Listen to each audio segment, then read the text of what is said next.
Hi and welcome to Just the Job. Today we have a special program featuring 3 different careers, all to do with public health.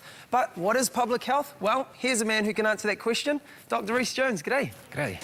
Well, Clinton, public health is really about the health of populations rather than individuals, and tends to be more concerned with prevention rather than cure. So it's really about promoting wellness by creating the sort of environments that support people to make healthy choices. It's about preventing disease and injury, and also about protecting us against the threats to health.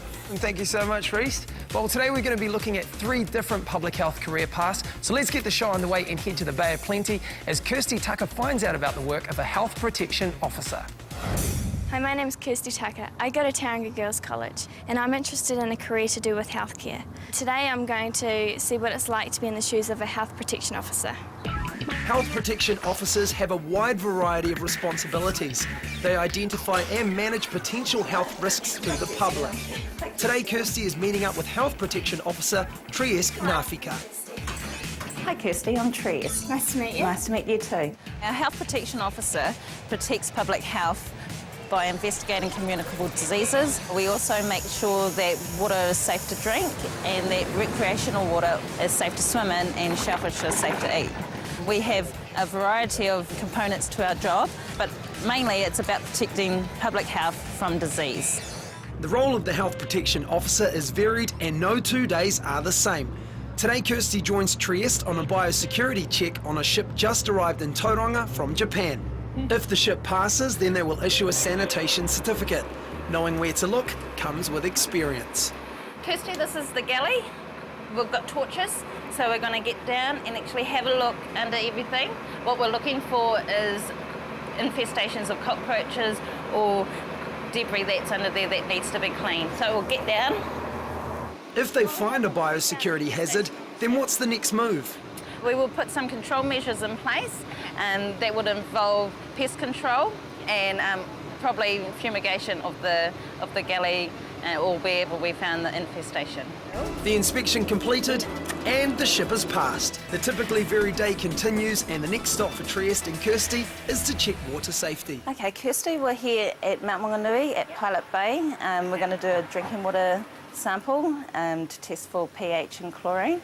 First off, we're going to flame the tap, so just get rid of all the bacteria that may be present there. But why does the water need testing?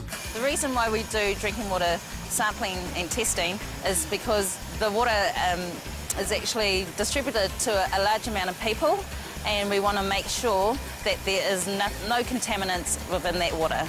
Okay, we've come out here so you can have a look at the colour wheel. Okay, first of all, you can have a look at the chlorine.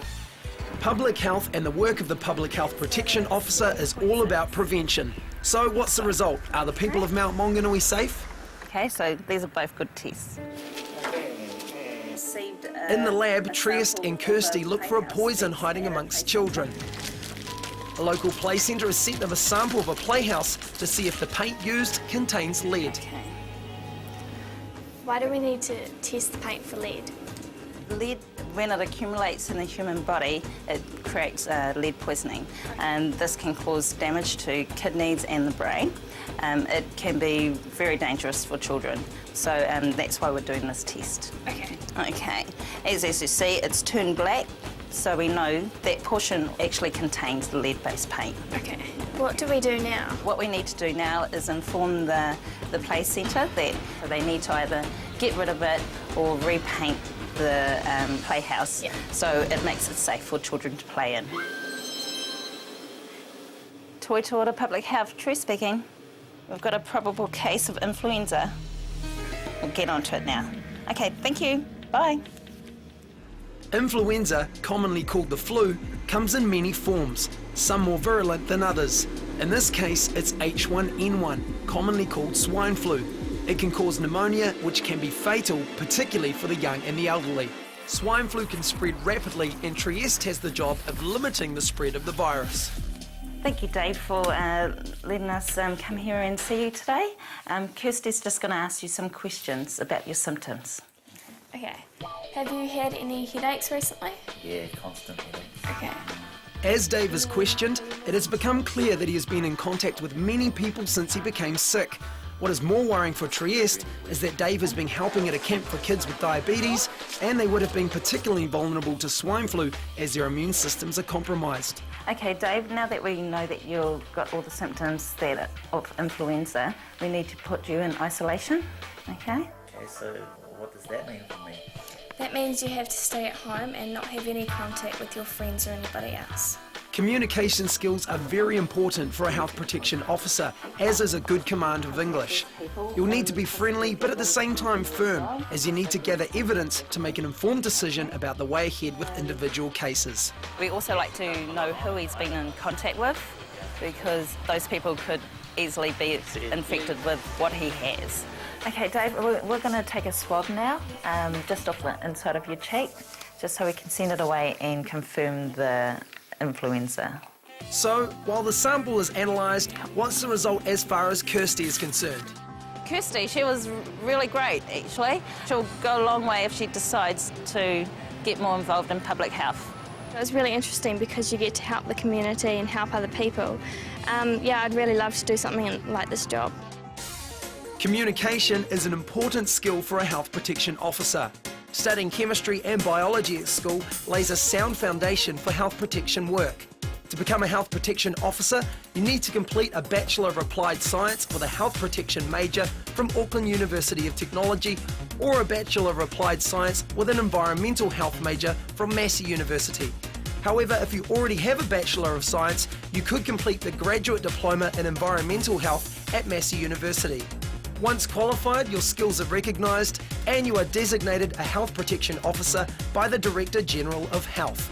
A knowledge of other languages can be a great advantage, and more Māori and Pacifica people are needed in public health.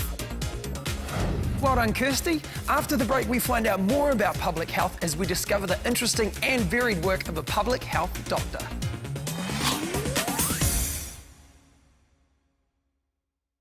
Welcome back to Just the Job and our public health special. Now, public health is all about prevention being better than cure, and a lot of this preventative work goes unseen. So let's join Sam Hughes now as he discovers what a career as a public health doctor has to offer. Hi, my name's Sam Hughes. I go to Mount Maunganui College and I'm interested in sciences, health, and so today I'm going to check out what it's like to be a public health doctor. Today, Sam meets Dr. Neil DeWitt to get the inside information. Hi Sam, I'm Neil. Thanks for joining us today. Do you want to come through? So what is it exactly that a public health doctor does? Sam, a public health doctor looks at health at a population level. So we're interested in things that affect the health of the communities for which we're responsible. Public health doctors can specialise as medical officers of health. Medical officers of health are involved in managing infectious diseases in the area, so we get notified of cases of measles and whooping cough, for example, and we're involved in trying to promote strategies for immunisation to prevent the spread of infectious diseases. OK, Sam, throw you in the deep end. We've got a meeting arranged with the planning and funding team of the Bay of Plenty District Health Board. As a public health doctor working for a public health unit, Neil plays a critical role in the well-being of the region where he works. At the moment, he's involved in managing our current influenza, H1N1 or swine flu pandemic. This meeting is about giving advice to health professionals and preparing for a potential second wave of the virus. Many of you were involved with last year's pandemic response, so we'll be quite familiar with it. And as you'll probably be aware, we are expecting a second wave. We know from the 1918 experience that the pandemic came in 3 waves. There was a smallish first wave and a very large second wave, in which possibly about 40% of the population became unwell within an 8-week period, and then a smaller third wave a couple of months later. Now we know the danger. What do we do when a second wave hits? Sam, this is our Emergency Operating Centre, or EOC. It's the room from which we coordinate any emergency response to a health issue. I'll be giving advice on what's happening internationally, what's happening nationally, and also looking at how infectious the organism is or the virus is, and what we should be doing in terms of our local response. Dave has been a teacher help at a kids' diabetes camp, and on his return has been confirmed with swine flu. It continues to be dangerous for those who have existing conditions like asthma and people with weak immune systems. Also, at least half of the population don't yet have immunity to it. Sam needs to help stamp out the disease by tracing the people Dave's had contact with. Hi, I'm Sam. I'm calling from the Bay of Plenty Public Health unit. We believe your child has been in contact with influenza. Contact tracing is a process that we look at when that person was infectious, identify those people that had close contact, and then provide advice on, for example, immunisation if it's a vaccine-preventable disease, or treatment. Thank you. Goodbye. Thanks for doing all that, Sam. That was very well done. Excellent. Sam's phone calls are one-on-one, but in an emergency, Neil coordinates a response with agencies across his region, like other health organisations, regional councils, civil defence, St John's, etc., and links to national agencies that coordinate the national response. They also have the power to turn places like this into community-based assessment centres, or CBACs, for large numbers of sick people. If we had a large pandemic with a lot of people getting sick, we could get up to 40% of the population becoming ill within 4 or 5 weeks of each other. So a CBAC provides the same type of service that patients will get from the GP, but focused on influenza. We've got a number of these facilities available around the Bay of Plenty region, and we can set them up pretty quickly. From the time of deciding to set them up to having them fully functional, it's probably about 24 hours. That's what we do in an emergency, but how do people get sick in the first place? Public health Dr. Michael Baker is involved in research and epidemiology. Epidemiology is the study of how often diseases like swine flu occur in different groups of people and why. Michael involved Sam in a survey for the current influenza pandemic. As a public health doctor, I've developed the questionnaire, and then a number of staff will go into the field and use it. Last year, to which age bracket do you fit? 20 to 29, 30 to 39? Epidemiologists try and answer some quite simple questions. Who gets sick? Why do they get sick? And what can we do about it? How many were boys 5 to 17 years of age? 2. The things that got me really started in this area was seeing people get sick with preventable illnesses. And by making a few changes, we can promote health more effectively, we can create safer, healthier environments. And over winter, was your house or flat colder than you would have liked? Is it yes, always, often, sometimes, or not at all? Often. Often, okay. The raw data from surveys like this is used to help fight the disease. And the public health research that Michael carries out helps make informed decisions on what public health action our communities need to take to keep well. We're going to use the information to try and identify ways of preventing the second wave or reducing its impact. In my own career, I've had several opportunities where a relatively small change in policy has prevented a large number of people getting sick. So if you look on the screen here, you can see this is what we call the epidemic curve. So this is showing the incidence of cases over time, and you can see the first wave of the pandemic was quite severe and happened over around 12 weeks. The bulk of people who got this infection were young children. Little children have fairly poor hygiene and everything's covered in mucus. They also have lots of very close contact with other children. So, how did Sam do? Is his enthusiasm infectious? Sam did really well today. I think it was an interesting experience for him to be involved, and it was great to have him along and to be able to share some of what we did. I think it's quite cool how you're not just dealing with one person's health, but an entire population's health. And I think that would be quite rewarding as a job, and I think this would be a good job for me. To become a public health doctor, you'll need to first become a qualified doctor. You'll then need to do specialist training for 4 years with the Public Health Medicine Training Program, which involves work experience and completing a Master's in Public Health. It may seem like a lot of training, but most doctors say the study flies by and the career opportunities are tremendous. More Māori and Pacifica people are needed in public health. If you want more information about working in the public health sector or any of the careers that we're featuring, then grab a pen and paper, because I'll be giving you the details of our website later in the program where more information can be found. After the break, we see how Alexandria got on as she spent a couple of days in the company of Iwi, a community health worker.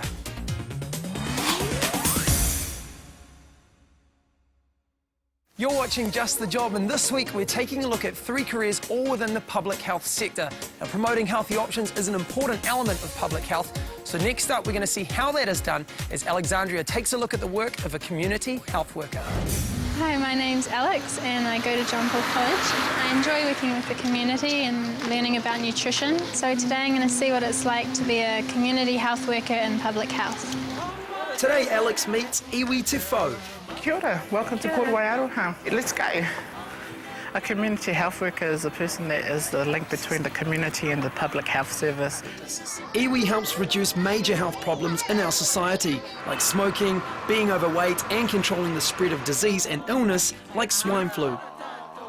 We're going to go into Te Kohanga Reo Te Koutu and teach them about washing their hands and drying their hands. So grab our buckets and let's go. The H1N1 virus loves living on our hands, so iwi has come up with a cunning plan to stop the virus spreading in the community.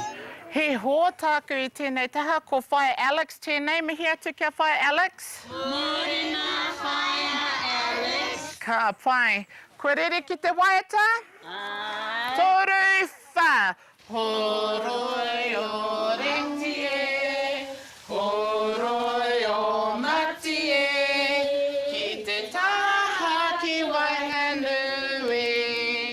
Iwi uses the happy birthday tune because of the length of the song.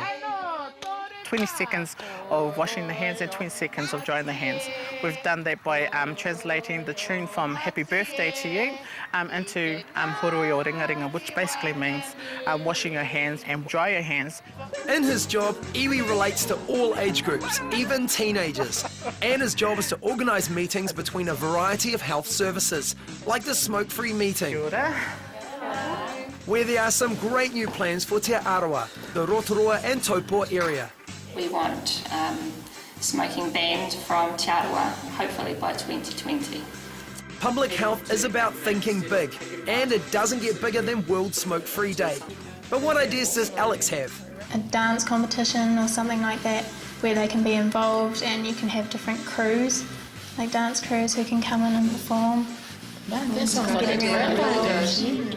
Public health is the fence at the top of the cliff, not the ambulance at the bottom.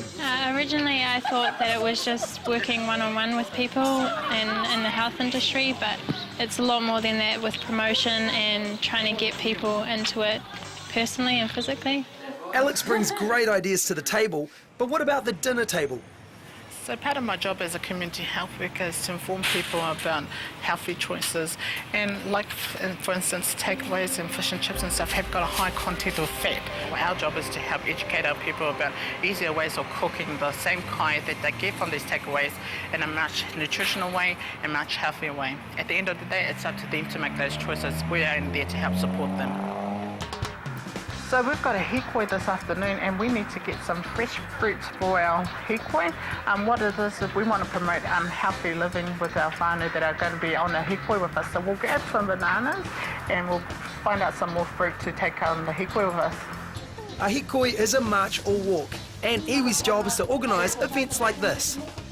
A group of organisations have come together to organise this Marae to Marae hikoi, and what that is about to uplift the well-being of a person and also the uplifting of the reo language spoken by Māori.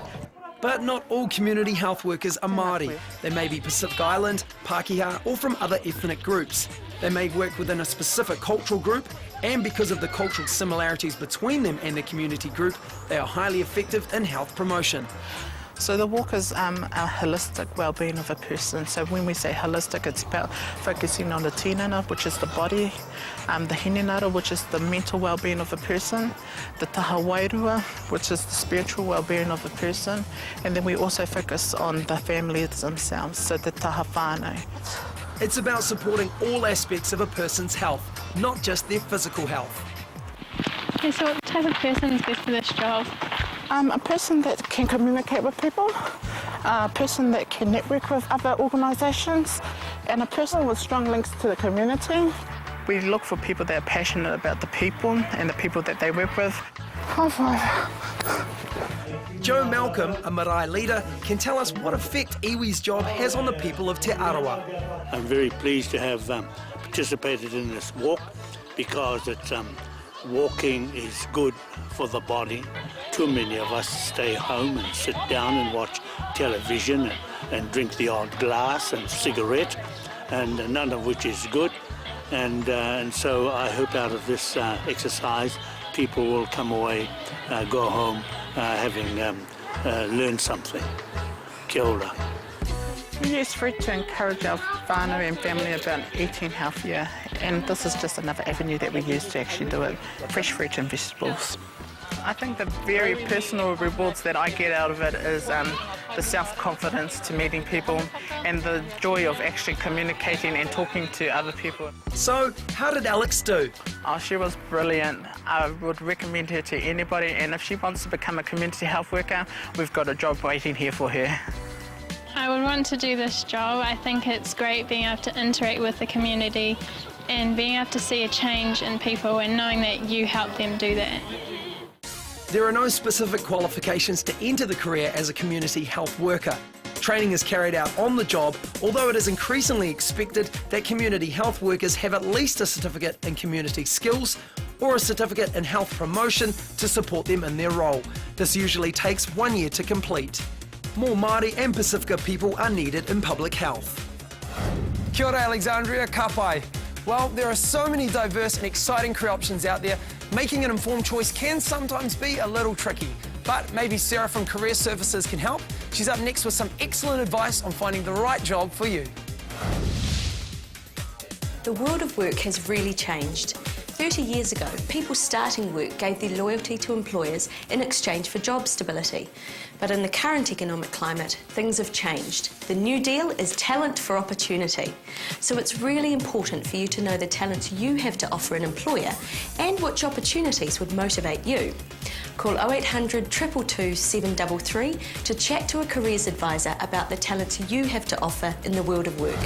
Well, thank you to Dr. Rhys Jones and everyone who featured in today's program. We'll be back again next week with 3 more exciting careers and, of course, more career tips to help you find that perfect job. If you'd like any more information on the careers you've just seen or more info on how to make that right career choice, jump on our program website, tvnz.co.nz/justthejob. So best of luck, and I'll see you again next week.